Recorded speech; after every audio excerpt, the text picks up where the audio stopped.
Fala, galera! Seja muito bem-vindo a mais um KiwiCast, o podcast da Kiwify. Estourei aí?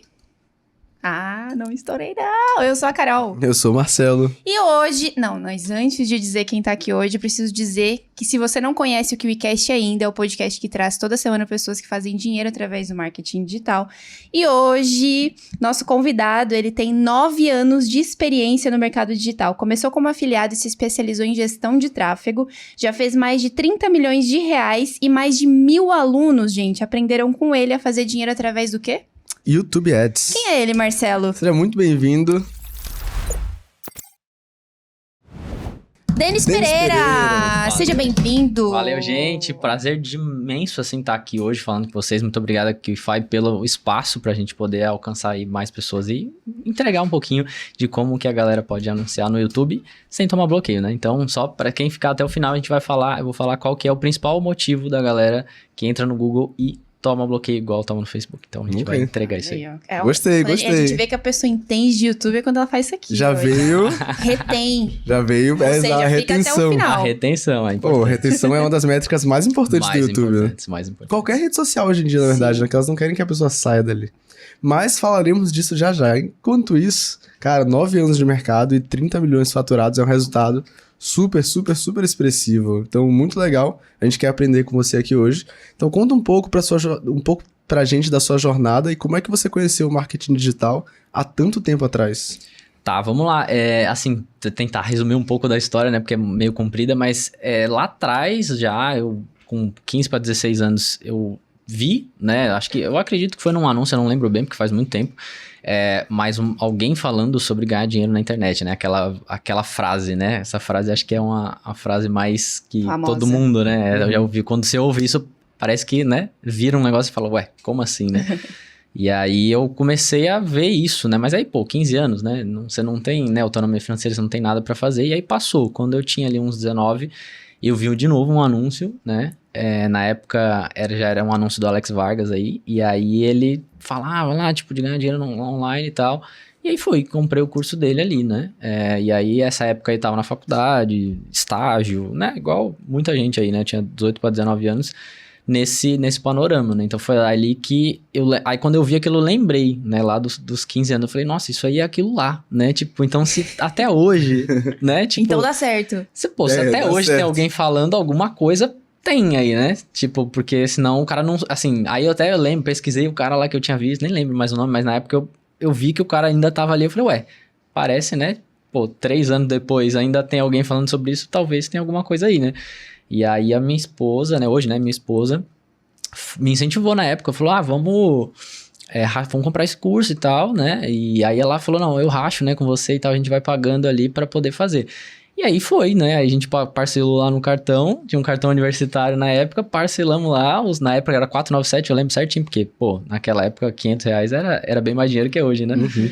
E daí parcelamos lá e fomos assim, né? Aí ela desistiu um tempo depois, né? Tipo, não era a vibe dela, a praia dela, mas, né? Eu já tinha dado o pontapé inicial e continuei. Sim. Então, assim, esse foi o começo, né? Digamos assim. E aí, naquela época, só se falava de afiliado, não tinha outra coisa, né? Hoje, tem um monte de possibilidades para a pessoa começar, mas na época só se falava praticamente de afiliado mesmo, né? Então era 99,9% do conteúdo era para você ser afiliado, né? E foi assim que eu comecei também. Isso aí foi em 2013, eu acho, por aí, mais ou menos ali, né? Esse processo, né? Então foi esse o comecinho. E o que você fazia durante esse período, fora do digital? Então, eu fazia engenharia civil, né? Nessa época, eu me formei no ensino médio técnico, né? De edificações, né? Pra quem não sabe, edificações é na área, né, de construção civil, arquitetura ali. E aí eu terminei e fui fazer engenharia civil de fato, né? Pra seguir ali na carreira, no mesmo rumo ali, né, da coisa. E aí eu fazia um estágio, né? Quando eu saí do técnico, como eu tinha técnico, eu consegui um estágio na área mesmo. Então eu trabalhava no escritório de engenharia civil, né? De alvenaria estrutural e tal. E aí eu fazia o estágio de manhã até comecinho da tarde ali, né? 6 horas de estágio. Saía de lá e ia pra faculdade, né? E a aula era de noite. Então eu fazia...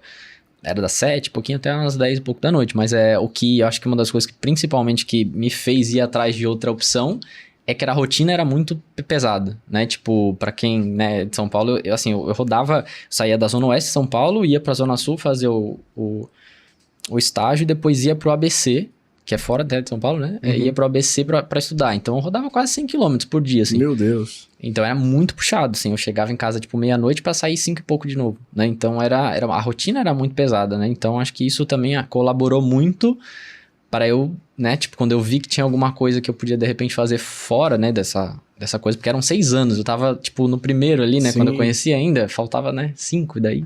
Você não se via tendo essa mesma rotina lá na frente. No começo era só que tava pesado mesmo, mas aí depois começou a acontecer coisas piores, né? A gente conversou ontem, comecei a dormir dirigindo e tal, e aí a parada ficou mais séria, né? Digamos assim, né? Tanto é que na época, hoje é minha esposa, né? Mas na época ela falava assim pra mim, a gente era namorada, ela tinha assim, ela falava, meu, tem que dar um jeito nisso, porque daqui a pouco ela tinha medo de acontecer realmente alguma coisa, um acidente grave, né? E tal. Enfim, porque, assim, raladinha ainda vai, né? Mas teve uma vez que eu bati mesmo, assim, o carro, né? Foi meio sério, assim, claro, não aconteceu nada comigo e tal, mas o carro deu uma boa... Nossa, que uma perigo. boa zoada, um perigo, cara, perigo. E Enfim. uma vez que você entrou na internet, você começou como afiliado, que era não só da época, mas até hoje é um caminho muito Até comum, hoje. né? Porque é uma grande escola pra galera. Mas qual foi o caminho que você percorreu até se tornar um especialista em gestão de tráfego, principalmente em Google, que você é hoje? Show. Assim, só um parênteses rápido, né? Até hoje, eu acho, ainda recomendo sempre pra galera, pessoal iniciante que vem conversar comigo, eu ainda acho que até hoje é o melhor jeito de você começar. Tipo, afiliado. Porque hoje, tipo assim, tem uma galera que entra no mercado querendo já, tipo, criar as próprias ofertas, eu vou, né? Eu vou conhecer o mercado pelo PLR. Nada contra, muito bom. Só que, cara, é muita coisa pra você aprender. Tipo assim, o cara tem que aprender oferta, copy, o cara tem que aprender estrutura, a parte estrutural da coisa. Cara, é muita coisa pra você aprender. A chance de você desistir nesse meio tempo, pela quantidade de coisas que você tem que fazer, é muito grande, né? Então, o afiliado é bem mais focado ali, né? Tipo, você tem que aprender uma coisa bem menos coisas pra começar a ter um resultado financeiro, porque, cara, não tem jeito. A gente começa no mercado por causa do dinheiro, né? Então, assim, se você não consegue ver dinheiro entrando, mesmo que em pequenas quantidades, pra você entender que aquilo funciona, vai pra frente, né? Então, eu acho que o afiliado é muito bom por causa disso. E, assim, minha curva, né, de aprendizado, talvez, assim, de crescimento dentro do mercado, começou como afiliado ali, nessa época, e por um bom tempo foi só como afiliado. Eu acho que eu fui até, assim, os primeiros 3 uns 3 anos, assim, foi praticamente só como afiliado, e aí, claro, diferentes nichos, diferentes modelos, estratégias e etc., mas ainda como afiliado, né? Então, eu saí ali no comecinho, bem no comecinho mesmo, eu fazia, assim, nem fazia tráfego, né? No comecinho eu gravava, tinha até uma época que eu cheguei a gravar uns vídeos pro YouTube ali, achando que ia virar alguma coisa e tal.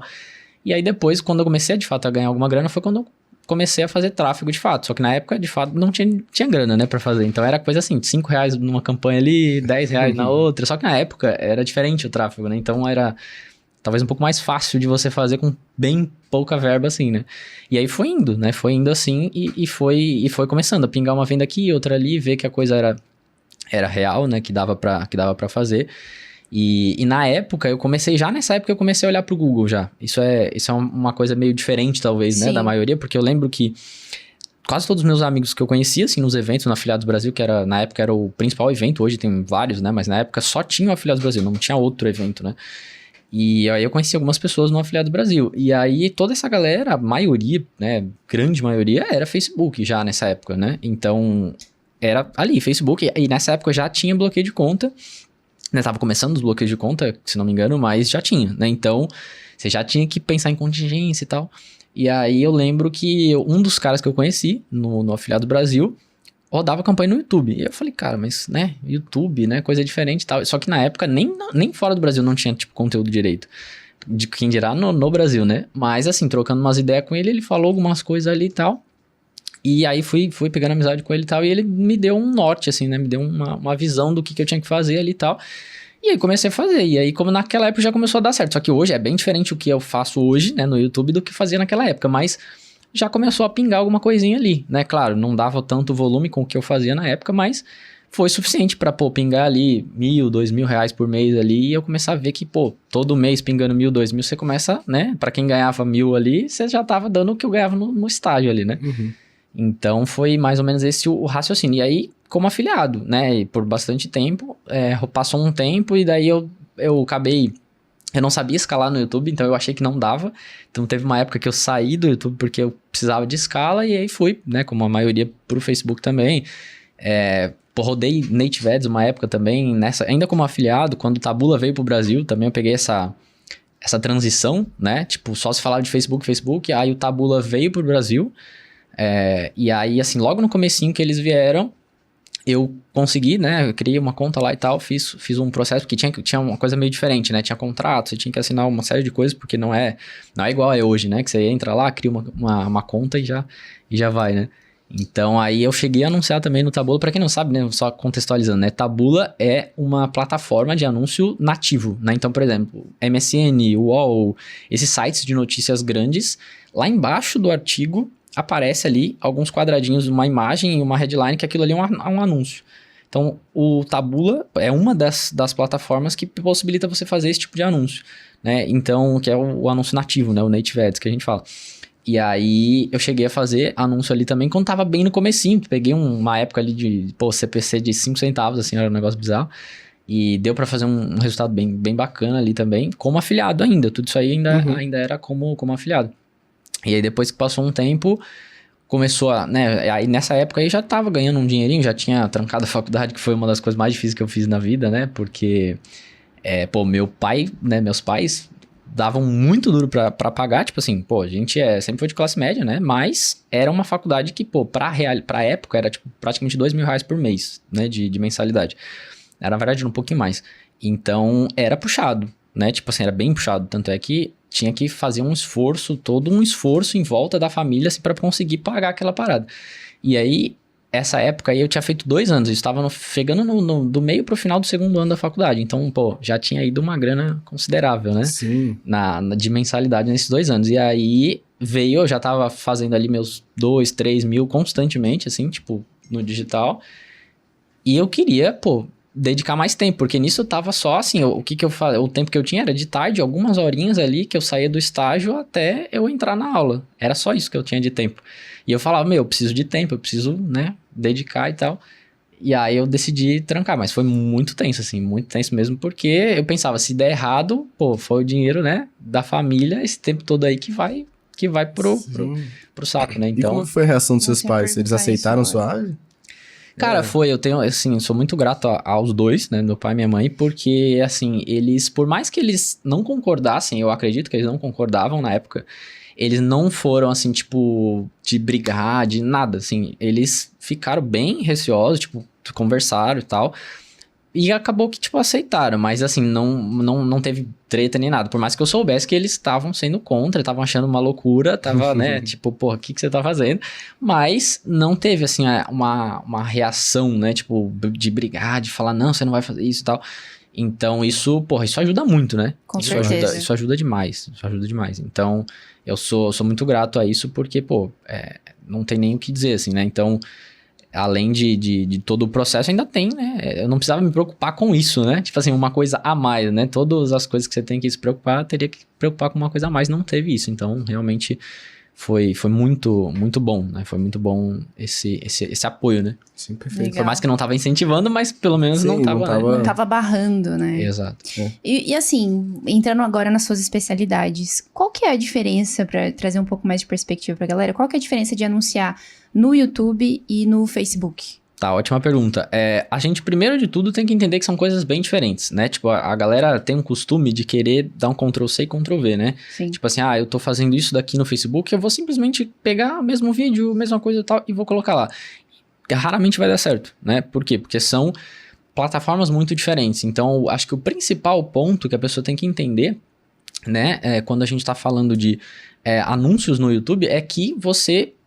Primeiro, a pessoa ela tá assistindo ali um conteúdo mais denso do que no Facebook, né, por exemplo. No Facebook, você tá fazendo nada, né? Você tá ali, ou no Facebook, no Instagram, né? Você tá ali rolando o feed, você tá distraído e tal. No YouTube também tem esse lado, tipo, de você tá distraído, mas tem um outro lado também de repente, você tá consumindo um conteúdo mais denso, estudando alguma coisa, ou simplesmente pode ser entretenimento também, tem muito entretenimento lá, mas, de modo geral, é um conteúdo mais denso, mesmo no entretenimento, porque é uma coisa, são vídeos mais longos e etc. Então, isso é o primeiro ponto. E quando você tá fazendo anúncio no YouTube, na maioria dos anúncios, né, você vai interromper isso.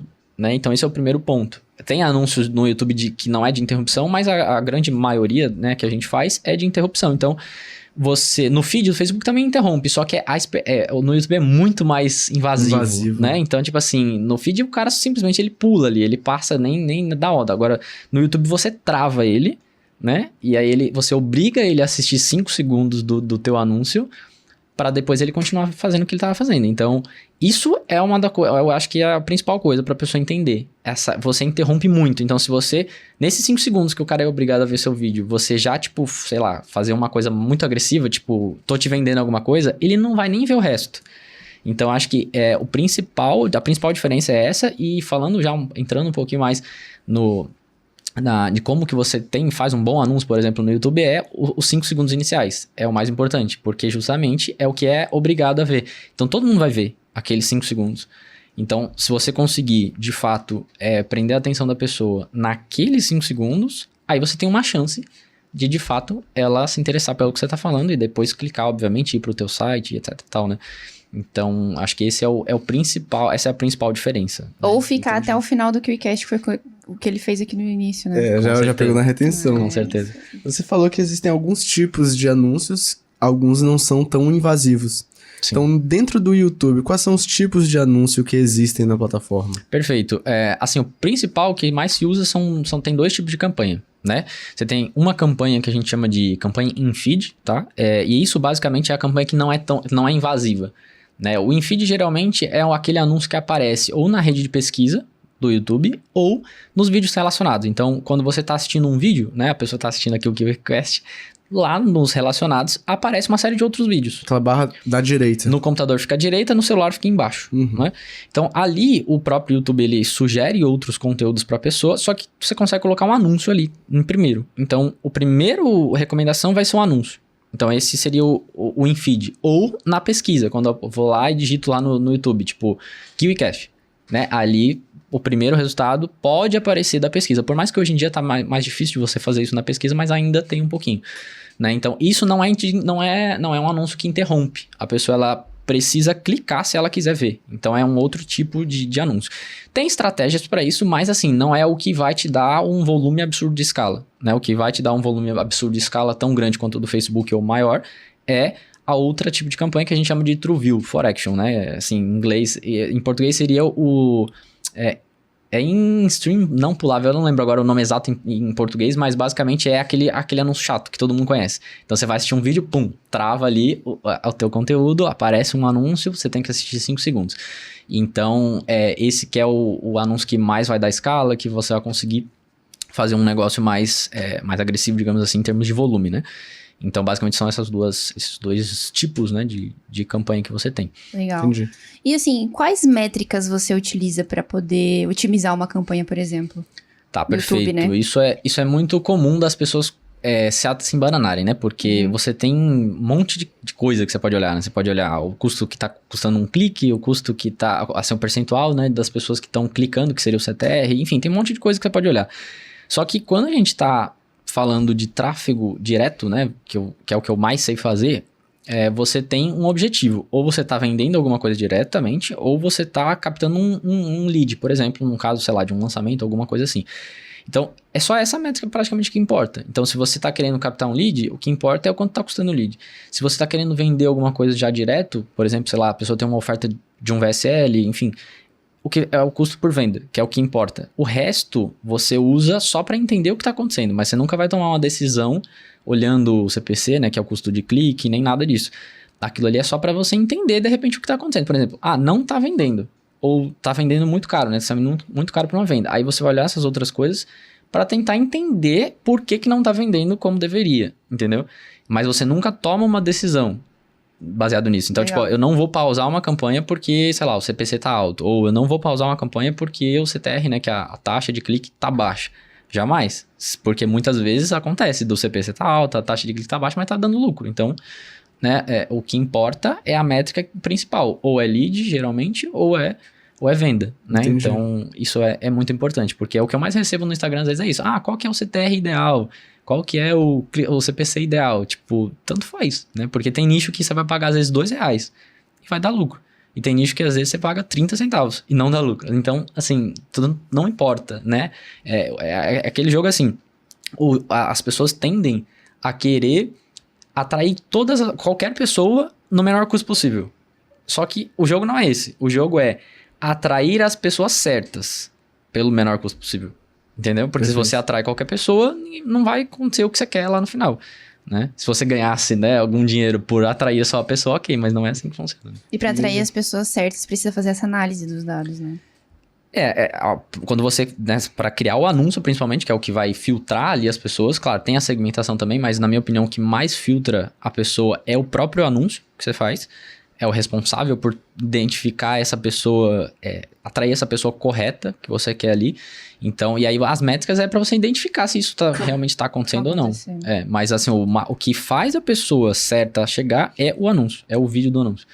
Então, assim, o 80-20, né, que a gente fala que é o que mais importa é o anúncio. É claro, se não tiver uma boa oferta depois você não vai conseguir ter lucro. Mas assim, tirando, né, a parte da oferta, em termos do tráfego em si, é o criativo que manda, entendeu? Então não adianta você fazer uma segmentação, né?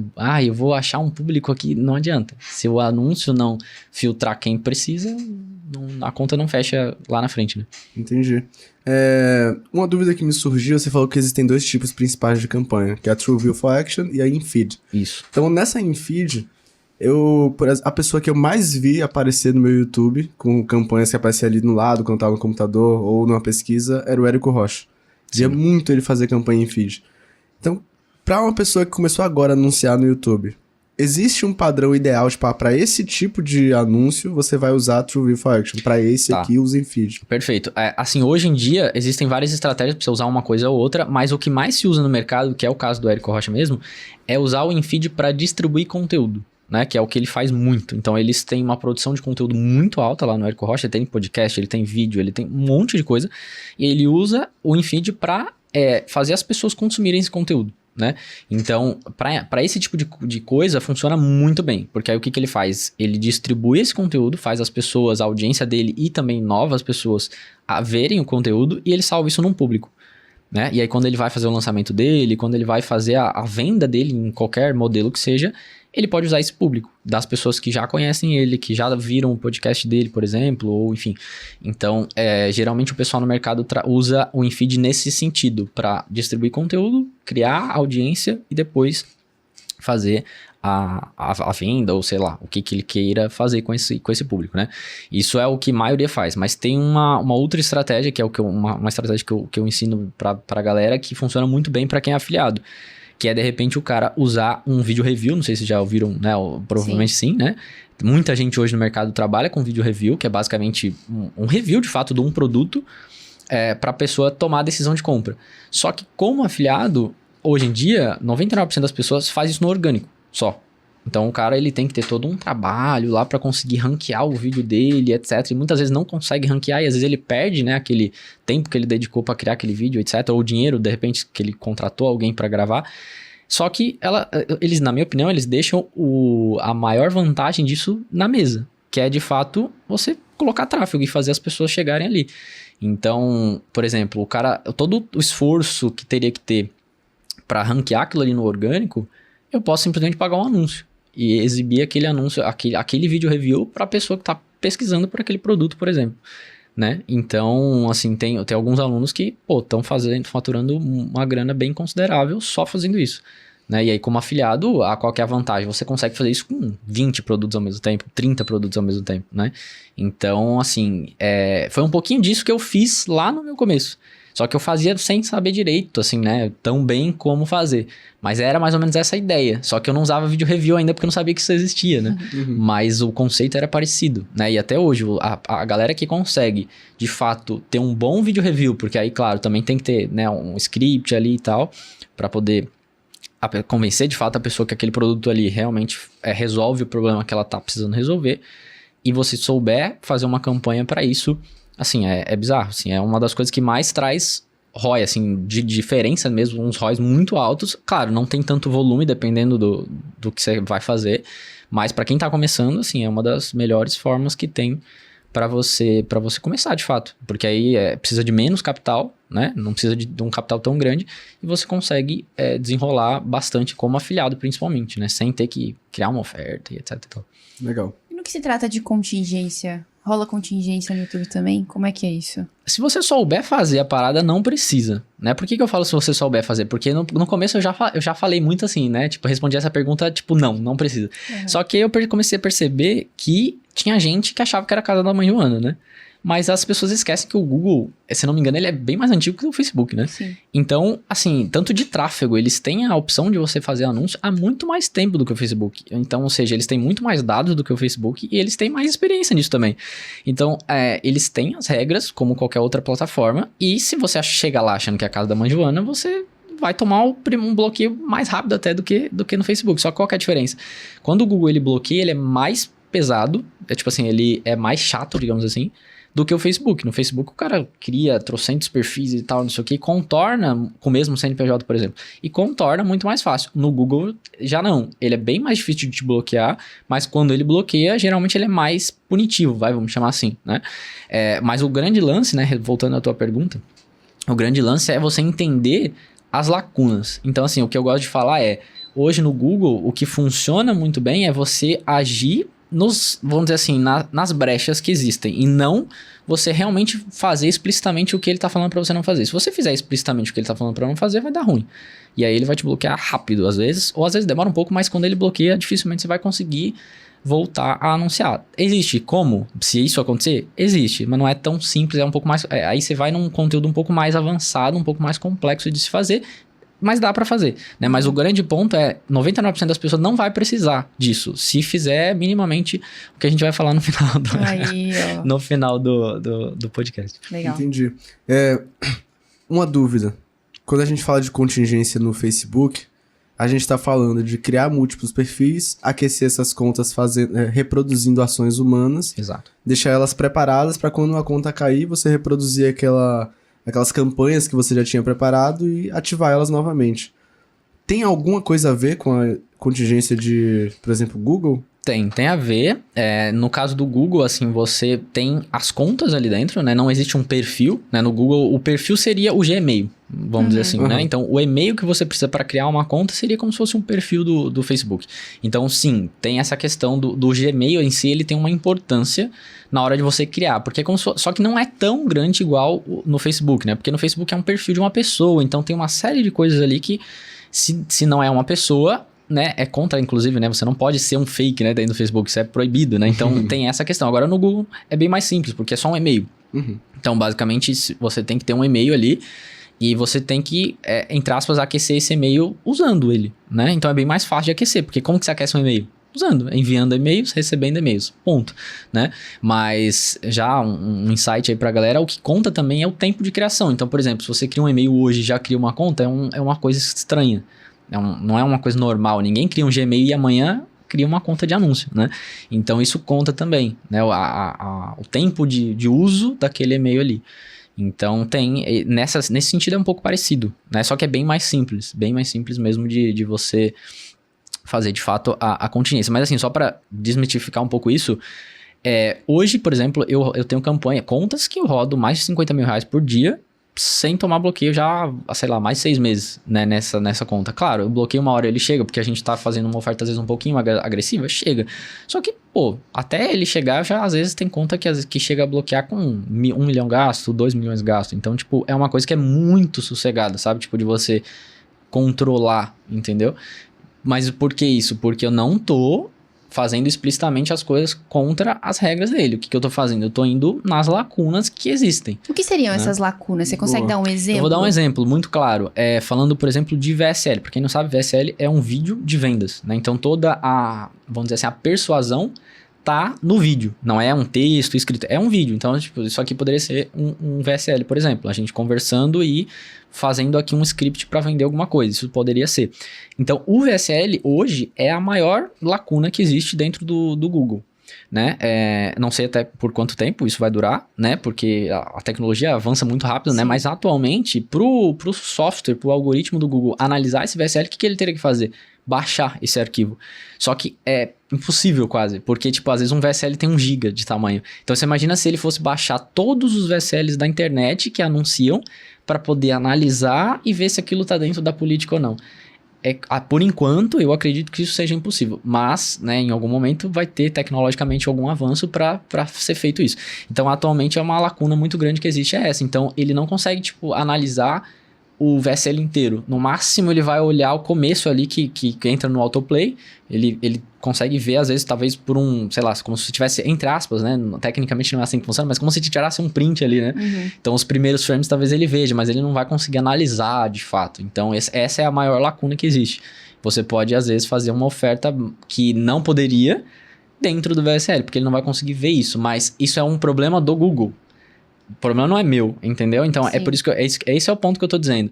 Tipo, isso é um problema deles, que eles não conseguem analisar isso. Então, eu tô agindo numa lacuna. Então, ele não pode dizer que eu tô agindo de má fé, vamos dizer assim, sabe? Entendi. Então, tudo que ele não consegue afirmar que eu fiz, vamos dizer assim, intencionalmente, ele até me bloqueia, mas não é um bloqueio tão pesado. Tipo assim, ele não vai me bloquear a ponto de eu não conseguir criar uma outra conta. Eu consigo depois, né, devido a tem que fazer algumas coisinhas, mas eu consigo criar outras contas depois, etc. Justamente porque foi um bloqueio que, às vezes eu rodei 6 meses, aí foi e caiu um analista, uma pessoa. Aí ele vai lá e vê, pô, esse cara aqui tá fazendo o que não devia, pum, bloqueia a conta dele. Mas foi culpa deles, entende? Sim. Então, aí a coisa não é um bloqueio tão punitivo. Agora, se você vai fazer uma coisa explicitamente proibida, sei lá, vou dar um exemplo. Você não pode, sei lá, você coloca uma promessa de, sei lá, emagrecimento, por exemplo, na página em si. Você faz uma página em texto, por exemplo, né? Fazendo altas promessas lá. E aí, vamos dizer que por algum motivo aquilo passe. Tipo, aprova e roda. E aí você, depois de um tempo ele te bloqueia, pode ser que seja um bloqueio mais pesado. Ou então, sei lá, a pessoa fala assim, eu vou botar uma página aqui bem levinha, quando aprovar eu vou lá e troco. Vai bloquear rápido. Por quê? Porque o robô toda hora, de tempos em tempos, ele visita a página. Então, tipo, ele vai ver que a página que ele aprovou era uma, e a página que tá agora é outra. Então, isso já é. E aí, nesse caso, é um bloqueio muito severo. Tipo, aí, às vezes, ele te bloqueia que se você colocar qualquer dado daquela conta de novo em outra conta já cai automaticamente, porque ele sabe que aquilo ali foi uma pessoa que estava intencionalmente, né, agindo de má fé, vamos chamar assim, contra a política, né, contra as regras dele ali. Entendi. Então você tem de fazer, por exemplo, um criativo ou uma página mais soft, mas uma VSL você pode fazer bem agressiva. Exatamente. Então como é que você vai fazer para criar criativos milionários, já que esses criativos têm de ser mais controlados? Isso é importante falar. O criativo, ele é analisado de cabo a rabo. Por quê? Porque tá no servidor do YouTube, o robô não precisa baixar nada. Tá dentro do servidor dele, então ele só acessa e destrincha, vai analisar segundo por segundo, frame por frame, ele vai ver tudo que tá ali. Tanto áudio quanto visualmente ali. Então, tipo, o pessoal fala, mas será que ele consegue ouvir o áudio? Consegue. Tanto é que, assim, hoje tem ferramentas que transformam texto em áudio, e o contrário também, obviamente, pode ser feito, né? Se ele faz texto para áudio, ele consegue fazer de áudio para texto, é óbvio. Então, ele sim consegue saber o que você tá falando ali, né? Então, o desafio é você ser curioso, vamos dizer assim, né? Tipo, como que eu vou explicar isso de uma forma mais didática? Sem você falar, vamos dizer assim, você tem que fazer, entre aspas, uma promessa sem dar todas as informações, né? Você tem que criar uma curiosidade ali e aprofundar minimamente por exemplo, no problema que a pessoa tá. Então, o ideal é não fazer uma promessa logo de cara ali, mas você falar sobre as dores ali que a pessoa tá passando ou ela precisa resolver, muitas vezes já é suficiente. Então, sei lá, se o cara ele tem dor na coluna e você fala, você que tem dor na coluna há mais de, sei lá, 5 anos e tem acima de 30 anos, existe um método para você resolver o seu problema na coluna sem cirurgia, sei lá. Poderia ser, só que a palavra cirurgia talvez não dê muito bom aqui, porque entra num quesito de saúde e o Google não gosta muito disso. Mas assim, só para você entender o conceito, né? Tipo assim, eu gosto muito desse filtro no começo, né? Tipo, se você tem dor nas costas e tem mais de tantos anos, tem um negócio para você. Então, tipo, você já filtra quem você quer, para justamente aquela ideia. Não é para todo mundo clicar. Eu quero quem que eu quero que clique. A pessoa que tem dor nas costas tem mais de 30 anos, por exemplo. Entendeu? Isso é um script que daria para usar, né? Tem outro jeito de fazer isso também, mas... Daí a pessoa vai clicar e só na VSL ela vai ver o que é. Exatamente, legal. Exatamente. A ideia é abrir a gente chama de abrir um looping, né? Tipo, você abre uma ideia de uma coisa, você dá uma pincelada para criar curiosidade, para ela falar, nossa, eu tenho dor nas costas, o que será isso? Esse é o papel do anúncio. Primeiro, filtrar quem você quer e a pessoa se perguntar, o que será que é isso? Será que isso aí é pra mim? Será que não é?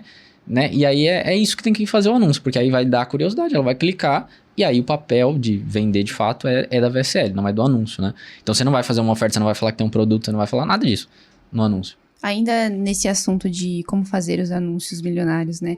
Você tem alguma estrutura ou orçamento para testar novos criativos? Com certeza. Isso dá pra passar tranquilamente, a estrutura, né?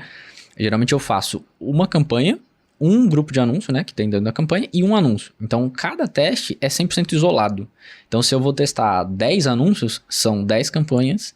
Cada campanha vai ter o seu conjunto separado e para cada anúncio. Então, para que isso? Para separar exatamente a verba. Porque se você coloca tudo junto, o Google que vai decidir quanto ele vai gastar no anúncio 1, quanto ele vai gastar no 2, quanto que ele vai gastar no 3, etc e tal. Então, o jeito que eu achei mais viável, né, e econômico também, para você gastar o mínimo possível no teste, é você separar tudo.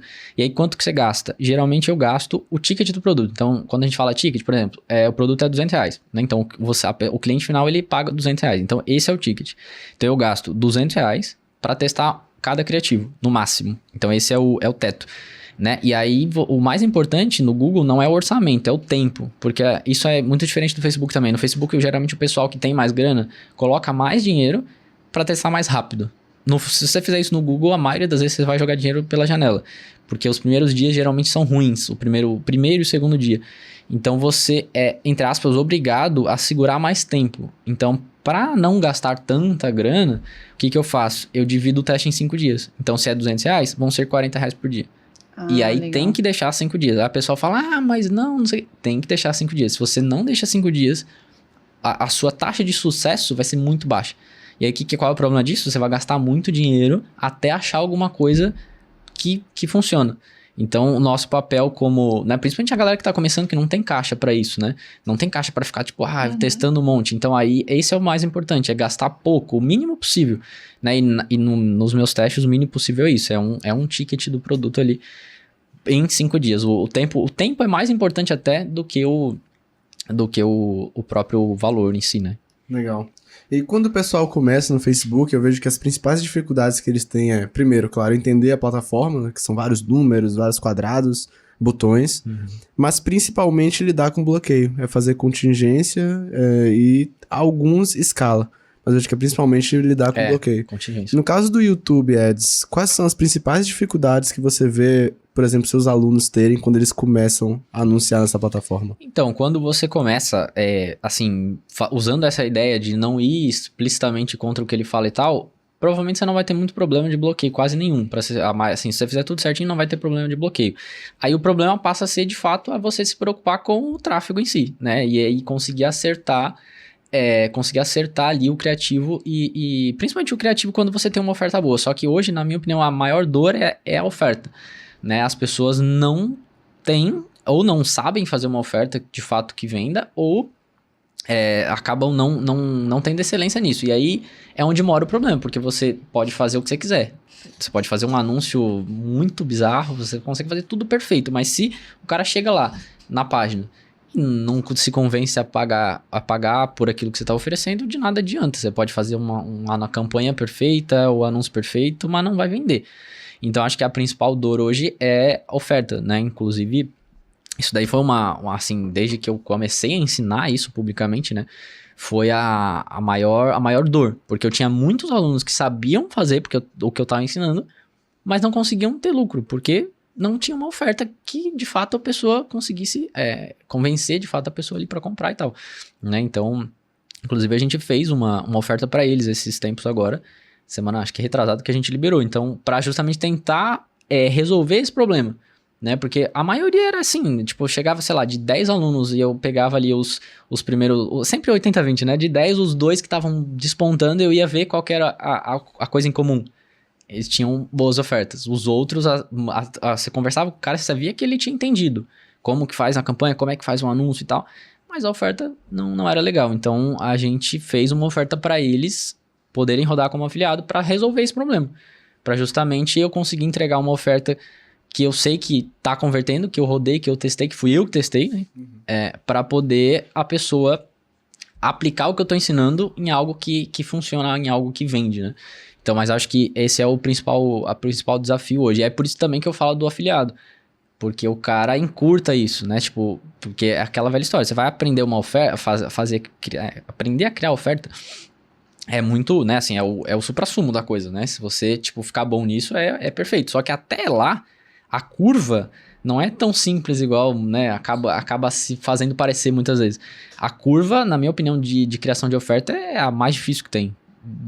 Assim, pelo menos na minha visão, né, de tudo que tem no mercado, assim, de coisas pra fazer, né, tipo tráfego e tal, eu acho que a curva de aprendizagem de criação de oferta é uma das mais longas, assim, na minha opinião, pelo menos muito mais simples você aprender tráfego, por exemplo, pelo menos a parte básica, não digo ficar, né, um super expert, mas assim, a parte básica ali eu acredito que seja mais simples do que você criar uma oferta do zero, assim, né, tipo, do jeito que tem que ser, né, sem fazer... sem copiar ninguém nem nada, né? Obviamente. E o que uma oferta boa tem? Quais são os elementos que fazem uma oferta boa converter? Assim, eu não sou a melhor pessoa pra te responder isso, né? Mas, assim, eu acho que o principal hoje em dia, principalmente pra quem roda no Brasil especificamente, a pessoa precisa, na minha opinião, ter alguém aparecendo ali, né? Tipo, o pessoal chama de expert, né? Tipo, mas alguém aparecer naquela oferta, porque hoje o mercado, em alguns nichos principalmente, se sofisticou muito, porque tem muita oferta, muita gente prometendo muita coisa, e as pessoas vão ficando céticas. Isso é a ordem natural de qualquer mercado. Quanto mais promessas tem, é natural, é igual um banner, né? Quanto mais você vê uma coisa ali, você vai ficando cego, né, entre aspas, aquilo ali, e você vai cada vez menos prestando atenção naquilo. Então, hoje em dia, como se prometeu muitas coisas com ninguém aparecendo, aquele VSL que é um slide e uma pessoa, uma narração, que não aparece ninguém nem nada. Isso aí já tá um pouco batido. Então, a maioria dos nichos que eu vejo hoje, uma das coisas que mais funciona é você botar alguém pra aparecer ali, né? E aí tem vários jeitos de você fazer isso. Você pode, sei lá, se você tem um negócio de emagrecimento, por exemplo, você pode fazer uma parceria com um nutricionista e dar um percentual pra essa pessoa, ou pagar um valor fixo, enfim, aí tem vários jeitos de negociar, mas pra ela ser a cara da coisa. Então, isso por si só, nem sem entrar em copy, nada, só isso aí já, tipo assim, aumenta a sua chance de sucesso em, sei lá, muito, assim, não sei quanto exatamente, mas aumenta muito, assim. Tanto é que todas as ofertas que eu rodo hoje não são minhas, né, são de parceiros, que eu faço o tráfego, mas quase todas elas são nessa pegada, com pessoas aparecendo ali. Pessoas se conectam com pessoas, né? Com certeza. A gente tava falando ali de dificuldades do início, e pelo que eu ouço a galera falar, o Google ele demora um pouco mais para entregar os resultados. Então, geralmente, você precisa de mais orçamento inicial. E às vezes o orçamento é um grande desafio para quem está começando. Diferente do Facebook, que às vezes você consegue com um orçamento menor, os resultados vêm um pouco mais rápidos. Então, o que é uma pessoa que está iniciando ali no YouTube Ads precisa fazer para continuar anunciando nessa plataforma e não desistir no início, sabe? Tá, acho que o principal é ter um planejamento financeiro. Tipo assim, não vai começar da cabeça assim, aleatoriamente, sabe? Tipo, eu vejo muita gente, assim, tipo, eu vou fazer hoje uma coisa. Tipo assim, é como se cada semana a pessoa faz uma coisa, né? Aí essa semana eu vou fazer YouTube. E aí, tipo, ele não faz minimamente um planejamento. Tipo, quanto que eu tenho? Será que, tipo, dá? Eu tenho tanto. Como é que eu vou dividir isso? Né? Então, eu tenho, dá um exemplo, R$1.500. Pra testar alguma coisa aqui. Como é que eu vou dividir isso? Né? Tipo, eu vou testar aleatoriamente, eu vou botar lá R$200 por dia e, em 7 dias vai ter acabado. Então, eu acho que a primeira coisa é ter um planejamento. Tipo, quanto que você vai gastar e fazer o processo. E a segunda coisa o maior erro é a pessoa gastar demais. Desculpa, isso era aquilo que a gente tava falando. Sim. O maior erro é a pessoa gastar demais no teste. Porque justamente no Facebook, às vezes você sobe uma coisa ali com um orçamento um pouquinho mais alto e logo de cara já começa a vender. Então, acaba que você vê a resposta um pouco mais rápido. No Google demora um pouco mais. Então, o principal é segurar o orçamento no começo mesmo. Isso, porque se você soltar demais o orçamento no começo, se você não tiver caixa para isso, obviamente, pode dar problema. E aí, só conectando com aquilo que a gente já falou das campanhas em feed, hoje existe uma oportunidade, né, bem grande para quem não tem muito capital, de você começar como afiliado e de repente usando essa estratégia, né, de vídeo review com anúncio, né? Então, porque aí é uma coisa que demanda menos investimento, né? Você consegue começar com menos capital.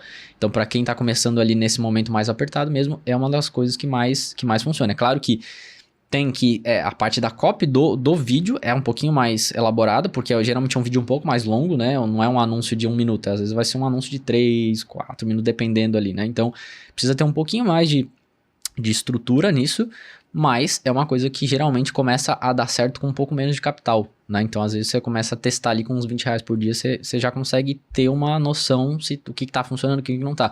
Mas mesmo assim, ainda o princípio é o mesmo. Se você tem pouco caixa, não vai querer testar um monte de coisa ao mesmo tempo, sabe? Tipo, eu vejo às vezes a pessoa, tipo assim, ela tá com caixa super apertada e ela quer testar 10 anúncios ao mesmo tempo. E, pô, você não tem dinheiro pra isso, sabe? Então, tipo assim, tem pouco caixa, testa uma coisa por vez. Tipo, eu vou testar um criativo aqui. Pô, 20, 40 reais por dia no máximo ali e vou ver. Então, se você não tem capital, você tem que ter paciência. Essa é o negócio, né? O lema, vamos chamar assim. Já entra sabendo que ali não é paciência e tempo para poder analisar dados.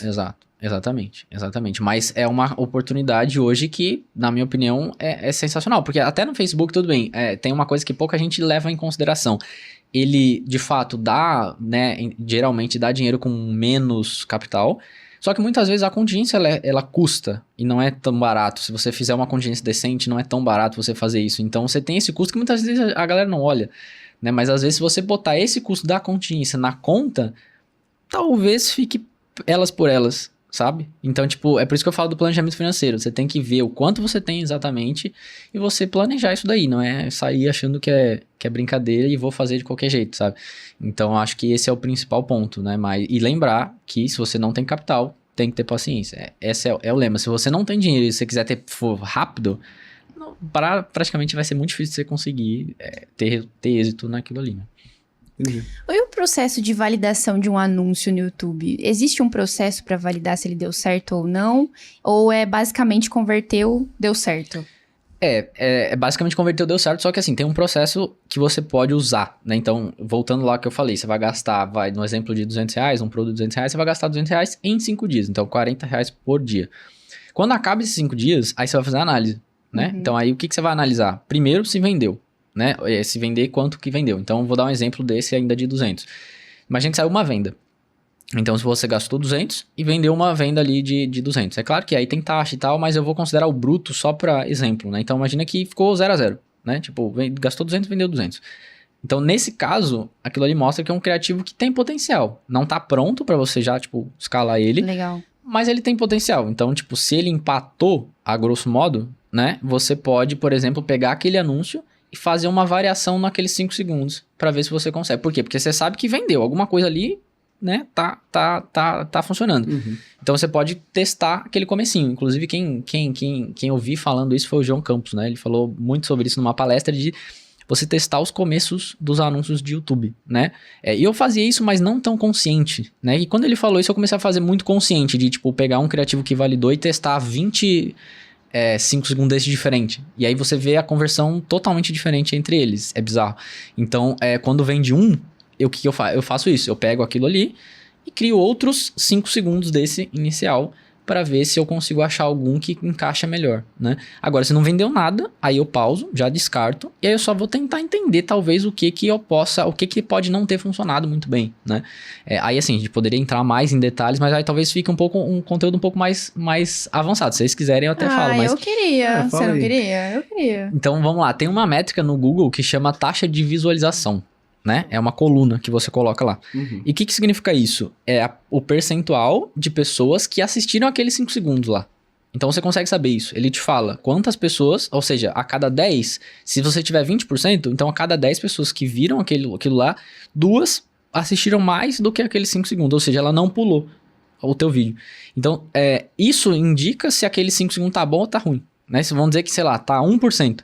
Tá ruim, né? Tipo, é uma métrica muito baixa, ou seja, quase ninguém tá parando para ver o teu criativo, o resto do teu criativo. Então essa é a primeira métrica que você pode olhar, caso, por exemplo, não vendeu nada. Eu posso ver se o problema tá no começo, né? Então a taxa de visualização, ela ajuda a você ver se de repente o problema pode ser esses 5 segundos, né? Então, assim, é difícil de te dizer um valor geral, né? Um valor bom de taxa de visualização para todos os nichos, porque isso varia muito de nicho para nicho. Mas assim, geralmente acima de 10, 15% costuma funcionar bem na maioria dos nichos, né? Então, se você tem essa taxa de visualização, talvez não seja esse o problema. Por que eu falo talvez? Porque pode ser esse. De repente, se você filtra errado, lembra lá do filtro, mas se você filtrar errado, pode ser esse o problema mesmo, estando com uma taxa boa. Mas se tiver muito baixo, você pode ver que, talvez o problema esteja ali, né? Porque se a taxa é muito baixa, às vezes a pessoa nem viu o resto do teu criativo. Porque às vezes o criativo médio, entre 1 minuto e 1 minuto e meio é o que mais funciona pra mim. Então, o negócio tem 1 minuto e meio. Se a pessoa não passa dos 5 segundos, você não consegue falar que o resto tá ruim. Porque ninguém nem viu aquilo ali, entende? Então, esse que é um pouco da análise quando tá errado, né? Porque quando dá certo é fácil, né? Tipo, deu certo, você nem analisa muito, né? Você só segue. Mas quando dá errado, aí você tem que começar a olhar. Então, e o cenário? E se tiver boa? Né? Tipo, a taxa de visualização tá boa. O que você olha depois? Você pode olhar o CTR, que é a taxa de clique. Então, sei lá, se você tem um CTR de 1%, a cada 100 pessoas, uma clicou, né? Então, aí você consegue ver, analisar um pouco do restante, né? Então, se tem 1 minuto e meio, os primeiros 5 tava bom, e o resto? Como é que você analisa o resto? O CTR é uma forma de você analisar, né? Se tiver com um CTR muito baixo, pode ser também que a pessoa não tá curtindo aquilo ali, né? Tipo, não tá sendo convincente o suficiente ali para ela poder clicar, né? E aí tem como você ver a retenção também, para ver onde que a pessoa tá saindo, dá para fazer algumas análises um pouco mais profundas. Mas de modo geral, essas duas métricas já te dá um norte bem grande. Legal. Né? Se você tem um CTR muito ruim também pode ser isso, que tá alguma coisa ali que a pessoa não conectou, né? Tipo, ela não se interessou de fato para clicar e ver o que você tava falando lá na frente, né? Perfeito, ficou bem claro, na real. Sim, com certeza. Show. E no que se trata de escala, você até falou que eu pensei que não tinha escala no YouTube, aí eu peguei e fui pro Facebook. Quando a gente fala de Facebook, a gente ouve muito pessoal falar de escala ABO, escala CBO. Sim. Mas no caso de escala no YouTube, é semelhante ou não tem nada a ver?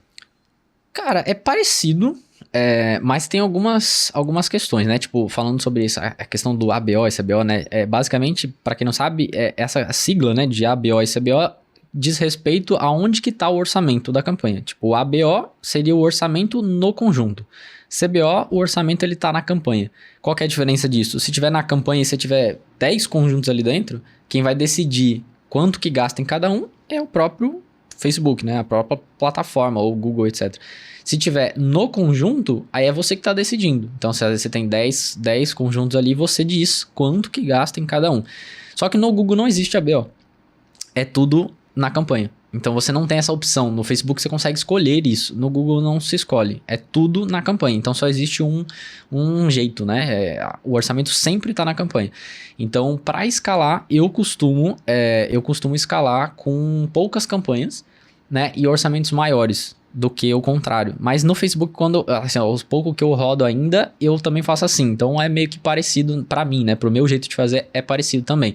Mas basicamente o que eu gosto de fazer, eu não gosto de colocar um monte de conjunto ali dentro, porque as ofertas que eu rodo geralmente são de ampla demanda, né? Que a gente fala. Então, tipo, são coisas que a grande massa quer. Então não faz sentido eu ficar super segmentando ali. Mas se eu fosse rodar, por exemplo, sei lá, um negócio que é muito específico, sei lá, tipo, um curso de guitarra, sei lá. Tipo, é uma coisa que não dá pra você jogar, né, um público totalmente aberto. Então aí talvez você teria que ter mais segmentações, né, vamos dizer assim, gastar tempo testando mesmo interesses diferentes, né? O Google ele é muito bom nisso também, tem muitas opções de segmentação, né?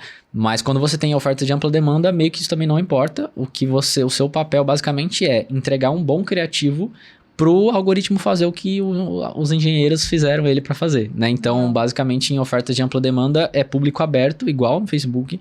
Você vai segmentar só o demográfico, né? Que é idade e gênero da pessoa. E só. E aí, o seu criativo vai ser o que vai definir a parada. E aí, você tem que deixar a inteligência do sistema achar aquele comprador. E quando ele acha, particularmente falando, ele é muito mais estável do que o Facebook. Tipo, em termos de constância, né? Tipo, o Facebook você vê muitos picos às vezes, umas oscilações muito grandes. Às vezes tem um dia que tá excelente e tem um dia que tá muito ruim, né? No Google isso é um pouco menos, assim, a linha é um pouquinho mais linear, né? Não tem tanta variação nem para cima, mas também nem para baixo, né? Então, isso pra mim é uma das coisas que mais funciona, assim. Tipo, eu, por exemplo, eu consigo me manter escalado muito mais no Google do que no Facebook, né, justamente por ser mais constante. Claro, vai ter gente que vai falar, não, mas beleza, mas é um pouco mais difícil de você chegar na escala lá. De fato, é um pouco mais difícil. Mas quando chega, compensa, né, digamos assim. Então esse que é o raciocínio. Legal demais. Easy. E aí temos Umas caixinhas umas de perguntas. caixinhas de perguntas. Você topa responder Bora. pra nós? A Com galera certeza. mandou umas aqui. Pergunta do @lucasemanuel07. Eu acho que você respondeu um pouco aqui. Mas vou fazer. Qual a melhor opção, ABO ou CBO? Não existe ABO, então vai ser CBO. Show. Show. Pergunta do @o Miguel Alves. YouTube Ads na gringa, como funciona? Investe em real e volta em dólar? Exato. Você tem como criar uma conta em dólar, mas não vale a pena. Tipo assim, os testes que eu fiz, não faz muito sentido você fazer isso, né? Então, cria em real, normal. A mesma conta que eu rodo Brasil, eu posso rodar outros países. Isso, assim como no Facebook também é assim, você consegue com uma única conta de anúncio fazer todo o investimento mundialmente falando. Então, você investe em real e volta em dólar. É exatamente isso. Perfeito. Pergunta do Rafael _Alexandre J. Peraí, deixa eu só fazer um comentário da última pergunta que eu lembrei aqui. Com certeza. Pô, Eu acho que é válido dizer que, assim, você paga em real, mas o leilão, ele é em dólar, né? Então, por exemplo, um país, por exemplo, se você vai anunciar nos Estados Unidos, o leilão lá é todo mundo competindo igual. Não é porque você tá pagando em real que você vai, tipo, entrar no leilão diferente. Isso é um papo um pouquinho mais avançado, mas, assim, é importante dizer, né? Tipo, todo mundo compete igual. Então, a única questão é que a moeda, ela vai fazendo o câmbio, né? Então, tipo assim, se tem um americano gastando num leilão, a 10 dólares, você em real vai entrar nos mesmos 10 dólares. Só que você vai pagar isso em real. Então, assim, a moeda meio que não faz tanta diferença, entende? Todo mundo entra no leilão do mesmo jeito. A diferença só é que $1 vale, né, 5 e pouco. Então, você vai pagar R$5 enquanto o cara tá pagando $1. Mas a ideia é a mesma, entendeu? uhum. Pergunta do Rafael _Alexandre SJ. Como testar criativos no YouTube Ads? Bom, respondemos esse também, Sim. mas recapitulando, né? Você vai fazer uma campanha, um conjunto e um anúncio, tudo isolado. Então, para cada criativo, você vai testar separado, né? Em uma campanha. E o principal é o orçamento. Você vai tem que deixar rodar 5 dias, não pausa antes. Às vezes você vai deixar rodar 2, vai ver que tá uma porcaria, vai querer pausar, mas não pausa, porque é normal. O primeiro e o segundo dia geralmente é meio ruim mesmo. E do terceiro para frente ele começa a melhorar. Então, você vai gastar um ticket nesses 5 dias, divide, né? Então, se é R$200, 40. E por aí vai. Se o ticket é muito baixo, isso é uma pergunta frequente também. Se o ticket é muito baixo, como que eu faço isso? Imagina que é R$50. Aí, você tem que gastar um pouco mais mesmo, não tem muito o que fazer. Então, assim, o mínimo que eu costumo rodar é R$20 por dia na campanha. Por 5 dias. Então, vai gastar ali uns R$100. Então, por isso que é um pouquinho mais delicado quando o ticket é muito baixo, né? E eu não gosto muito de rodar tickets muito baixos, né? Eu vejo, assim, que na minha opinião é um pouco mais difícil, porque, tipo assim, a sua oferta tem que ser muito boa, sabe? Tipo, se você tem uma oferta muito boa, beleza, mas a maioria não tem. Então, acaba que eu acho que é um pouquinho mais difícil, porque você tem menos margem, sabe? Tipo assim, é mais fácil de vender? Óbvio, né? Tipo, um negócio de R$50 é mais fácil de vender do que um de 200. Só que a margem também é mais apertada, né? Você precisa gastar muito pouquinho. Às vezes, um pouquinho a mais que você gasta já não dá lucro. Então, eu particularmente sou do time ali que é no mínimo R$150 ali de ticket para poder você ter um pouco, né, de pulmão financeiro ali para poder fazer o processo, entendeu? Tu lembra de alguma oferta muito boa com ticket baixo que já tenha visto? Eu rodei por muitos anos. Fiquei Quando curiosa agora. eu rodei, eu não sei se vocês lembram da época de amostra grátis de encapsulado. Pegaram essa época ou não? Isso Não foi... lembro de Chegou ter em mim. visto, Acho que foi uns 3 anos atrás, eu acho. Mais ou menos o ápice, né? Tipo, foi uns 3 anos atrás. Então, qual que era a estratégia? Tem um encapsulado, né? Então, imagina que isso aqui é um encapsulado. Então, são 60 cápsulas em um pote, né? Então, o que o pessoal fez? Pegou de 10 a 20 cápsulas desses 60 e forneceu num potinho menor como amostra para a pessoa testar, de fato, o produto. E aí, se vendia isso a 0 custo para a pessoa pagar o frete. Então, ela pagava R$30 de frete, a maioria dos casos era assim, e você entregava essa fração do conteúdo original do produto. E o conceito era justamente que todo mundo que ia comprar um negócio desse queria experimentar antes. Essa é a principal objeção. Tipo, você vai vender um encapsulado, a pessoa fala, mas eu queria só experimentar. Então, a amostra resolvia isso. Então, a pessoa pagava R$29,90 e recebia na casa dela um mini, vamos chamar assim, um mini pote ali. E aí, no momento em que ela passava o cartão, você já fez o mais difícil, que é fazer a pessoa tirar o cartão do bolso. E aí você tem várias estratégias para, antes mesmo de entregar a amostra, já vender o kit. Então a estratégia basicamente era upsell na página mesmo, mas o principal era no telefone.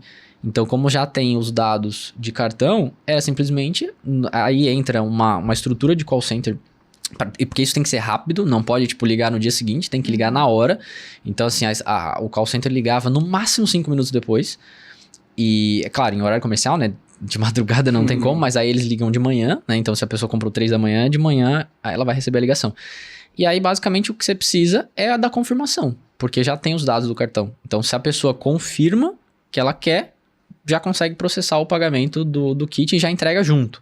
Na logística consegue já mandar tudo junto, né? Então, e aí, claro, em termos de segurança, isso tudo fica gravado. Se depois a pessoa falar que não aceitou, tem a gravação. Enfim, né? Tem toda uma estrutura por trás. Mas essa estrutura, foi onde eu aprendi a rodar YouTube. Com escala, foi nessa empresa que eu trabalhava fazendo isso. Então, a gente chegou a investir lá, acho que uns 3 milhões e faturou aí quase 20, eu acho. Então, assim, do todo, né? Porque isso entra o cliente, depois eles faziam um trabalho de funil mesmo. Às vezes, meses depois, a pessoa tava comprando ainda, etc e tal. Então, esse caso era um ticket bem baixo, era tipo 29, só que funcionava pelo funil. Então, é isso que eu sempre falo pra galera. Não tem problema você ter um negócio barato no começo, mas o maior problema é se for só isso. Porque aí a sua margem é muito pequena. Sim. Nesse caso, a gente conseguia porque tinha um ticket médio, né? Então, o ticket do call center era bem mais alto, papo de 200, 300 reais de ticket médio ali, às vezes dependendo um pouco mais. E aí fazia essa conta fechar. Então, se você tem um funil bem trabalhado, não precisa ser de produto físico, pode ser de digital mesmo. Sei lá, você tem um negócio de 40, depois você tem mais 3 upsells, por exemplo. Aí geralmente funciona. Agora, só um produtinho ali de 40 reais, eu acho difícil. Eu acho difícil você conseguir fazer isso tracionar, sabe? Legal. Pergunta do @Guilherme AXRS. Qual a melhor estrutura de anúncios para o YouTube? Objetivos, posicionamentos, etc? Tá, sempre ele falou de objetivo, né? Provavelmente ele tá falando do objetivo da campanha. Isso também é uma coisa muito recorrente. As pessoas perguntam, porque quando você vai criar a campanha, ele te dá um monte lá de coisa. Tem como você otimizar para várias coisas, inclusive tem uma lá que é sem meta.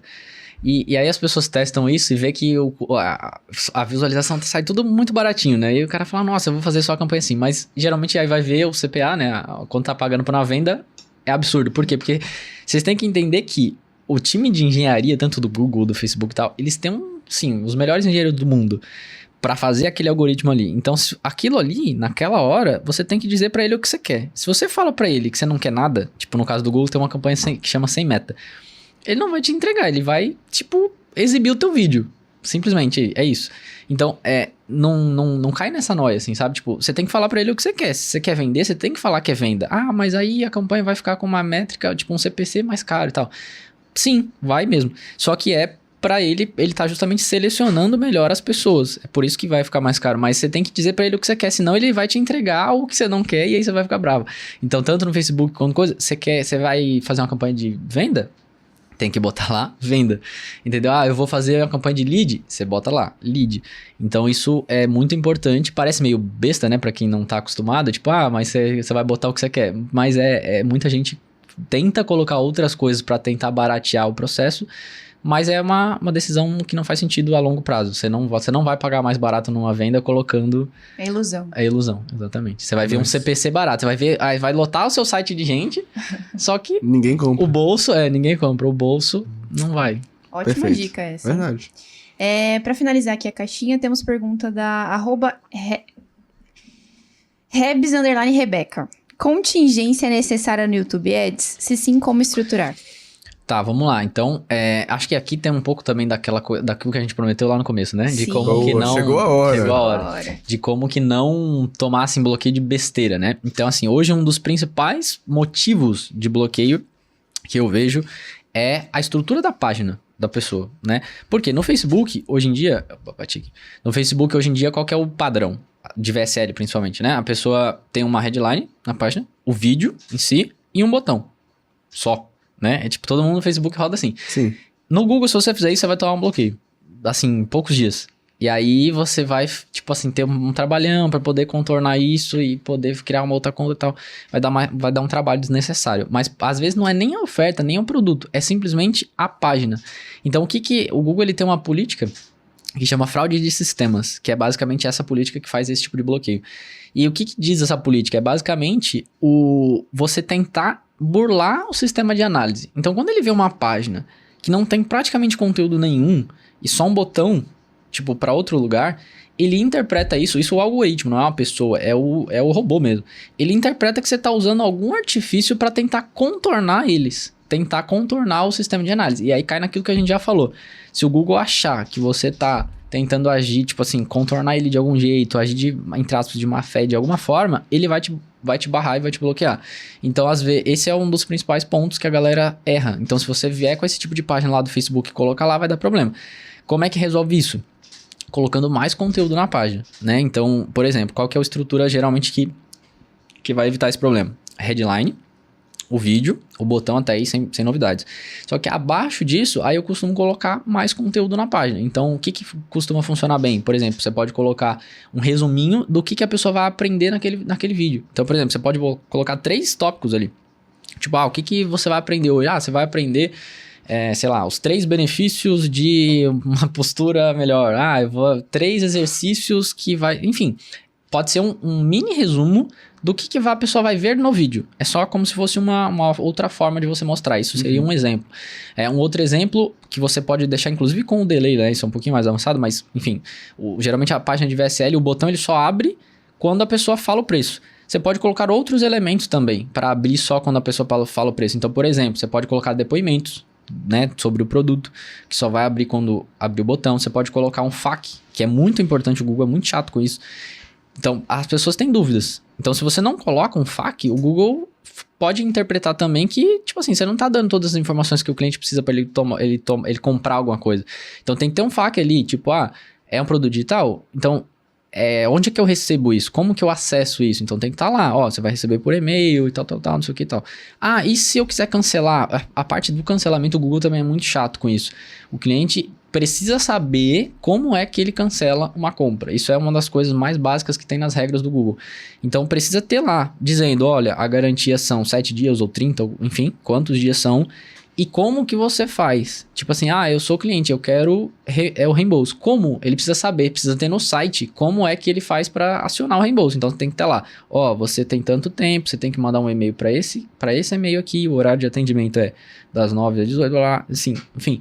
É uma coisa assim que você resolve com um textinho desse tamanho. Mas é muito importante, porque o Google ele tá muito preocupado com que o usuário que vai ver aquilo depois...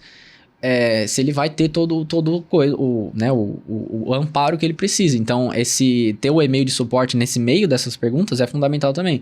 Porque aí você você tá mostrando pro Google que, eu sou uma empresa, tô aqui, se o cliente tiver algum problema, ele vai conseguir entrar em contato comigo. Então, só de você fazer essas duas coisas aí, você já minimiza bastante. Aí, para fechar o rodapé, tem que ter um rodapé e tem que ser um rodapé bem feito. Não adianta você fazer aquele negócio igual o pessoal faz no Facebook lá, que não tem nada no rodapé. Não vai dar ruim. Então, assim, faz um rodapé bem feitinho, coloca ali política de privacidade, coloca termos de uso. Eu uso também política de reembolso, que é isso que eu acabei de falar. É um textinho também bem pequenininho, mas dizendo, se você precisar do reembolso, você tem tanto tempo, você tem que mandar um e-mail para esse e-mail aqui, a gente demora tanto tempo para responder, enfim. Então, é bem, bem curtinho. Então, são essas 3 políticas e tem que ter um disclaimer ali também. O que é o disclaimer?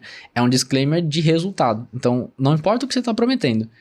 Aquilo não vai ser 100% verdade para todas as pessoas. Não é todo mundo que vai conseguir. Então, sei lá, você tá vendendo um negócio de emagrecimento, não é todo mundo que vai conseguir. Por quê? Porque às vezes a pessoa, ou ela não aplica direito, ou ela não tem um metabolismo diferente. Às vezes ela vai demorar uma semana, um pouco a mais, um mês a mais para ter um resultado que outra pessoa, enfim. Então, você tem que dizer nesse disclaimer que o resultado, ele varia de acordo com, se for saúde, de acordo com o organismo de cada pessoa, se for, sei lá, uma outra coisa que, sei lá, você tem que ver com que depende o que você está prometendo, né? O raciocínio é sempre esse, mas assim, como eu rodo muito saúde, geralmente é o organismo. Então, cada pessoa tem um organismo e cada pessoa vai reagir ao método ali de uma maneira diferente. Então, você tem que dizer ali no rodapé que o resultado ele pode variar para mais ou para menos. É só isso. fez essa estrutura de página, você vai eliminar 80% dos bloqueios, geralmente, que o pessoal faz. Uou. Fechou? Completo. Ele entregou o ouro aqui no final. Ele Entregou ouro, prometeu e verdade. cumpriu. Bem Eu demais. prometi, Quero ver hein? se Isso você- aí, se isso aí você- eu não entrego lá. O pessoal pergunta no Instagram, não Aí, ó. hein? Já Ô, deixa essa o foi like. boa. Já deixa o like pra essa sacada aí. E, cara, que bate-papo, meu, porque literalmente você é claramente um especialista em YouTube e você conseguiu trazer as coisas simples, mas também algumas coisas avançadas de forma muito simples. Eu tenho certeza que a galera já vai conseguir sair daqui aplicando e testando umas sacadas que você deu. Esse é o objetivo. Se o Que pessoal nice, conseguir fazer uma vendinha aí com o que a gente falou, já valeu. Já valeu. Top. Nice. E olha, pra finalizar o nosso episódio, a gente sempre faz uma pergunta reflexiva. Tá preparado? Tô preparado. Então vamos lá. Vamos imaginar que você vai fazer um anúncio. Só que esse anúncio, ele não vai só sair onde você já domina, que é o YouTube Ads, ou até mesmo o Facebook Ads. Ele vai sair em todos os canais de aquisição de clientes possíveis, sejam eles digitais ou físicos. Então esse seu anúncio ele vai estar em outdoor, vai estar na rádio, na televisão, e também vai estar no YouTube, vai estar no Taboola, em todos os canais de aquisição possíveis. E esse anúncio vai ter uma mensagem sua para a galera que está começando hoje no marketing digital. Então que mensagem seria essa? Perfeito. Eu acho que o principal que a pessoa que está começando hoje precisa fazer no mundo que a gente vive hoje é não se comparar com o resultado alheio. Porque hoje eu acho que o Instagram é uma arma muito boa, mas ele é muito prejudicial para quem tá começando. Porque você vai ver lá um cara que, com 1 ano de mercado ganhou tantos milhões, que vive numa casa desse jeito, que tem um carro desse jeito, e às vezes você tá com nesse mesmo ano e você não teve aquele resultado.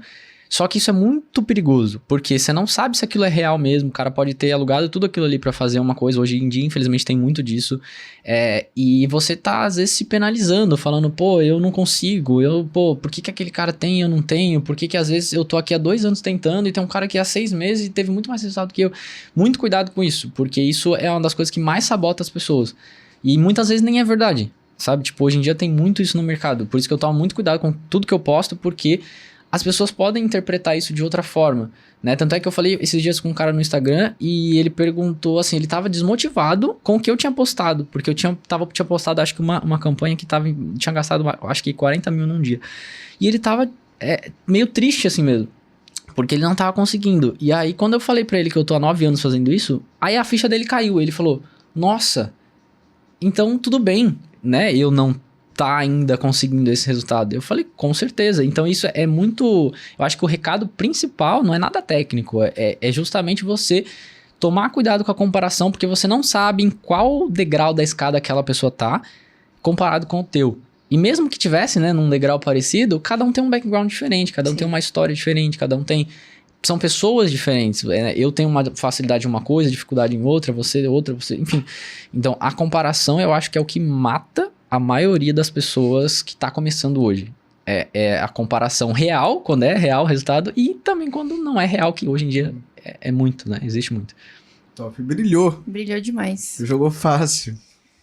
E aí, Carol, tá satisfeita? Eu tô muito satisfeita, porque olha, realmente, assim, gestão de tráfego e anúncios pra Google, eu aprendi demais aqui. É verdade. Você trouxe novos conceitos com bastante clareza. Até porque a maioria fala de Facebook. Sim. Exatamente. Muito bom. Mas não Muito terminamos, né, Marcelo? Porque terminamos. depois de um episódio como esse, o que temos pro convidado? Temos presentes. Os presentes. Aqui o Ifá gosta, né, dessas coisas. Rapaz, Não, tem quando eu dar um penso que presente. acabou, Ih, tá penso só em no mais coisas. começo. Um presentinho pra você.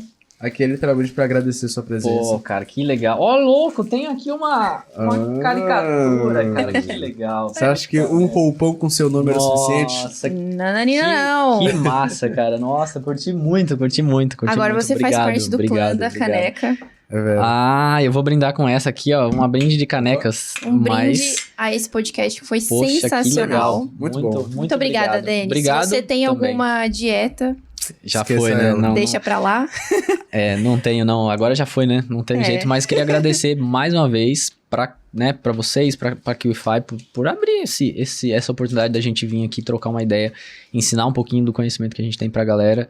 E, enfim, espero que você que tá assistindo aí tenha conseguido entender um pouquinho a mais, né, de YouTube Ads, ou pelo menos entender que isso existe, né? Eu acho que o papel da QIFI também às vezes é esse, né? Mostrar pra pessoa que existe uma coisa diferente, né? Existe Exatamente. uma outra fonte de tráfego, existe um outro universo que às vezes as pessoas não conhecem, né? Então, muito obrigado por abrir gente esse que canal. agradece. É, top demais. Inclusive, pra quem quer aprender mais com você depois de ter assistido um episódio como esse, tenho certeza que você ficou com gostinho de quero mais. Como é que te acha nas redes sociais? Vamos lá, é Denis Pereira M _. Então aí vai ter aí, né, na descrição também do vídeo, aí o meu Instagram, que é o canal principal, né? Eu tenho um canal no YouTube também, mas por incrível que pareça, né, falta tempo ainda pra poder dedicar um pouquinho mais lá.